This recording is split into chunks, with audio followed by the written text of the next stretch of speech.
Today we are going to draw a bunny using mainly black and a correction pen.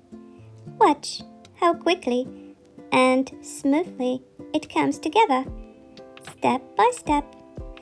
The whole bunny is black, and then I use the correction pen to fill in details like the eyes, nose, ear and puffs, which really makes the drawing stand out.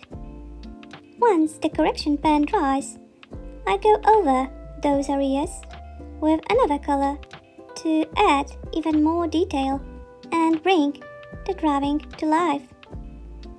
It's easier than you think, and anyone can try it at home.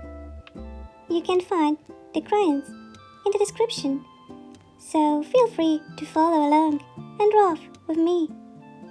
Please subscribe for more fun and simple drawing tutorials. See you!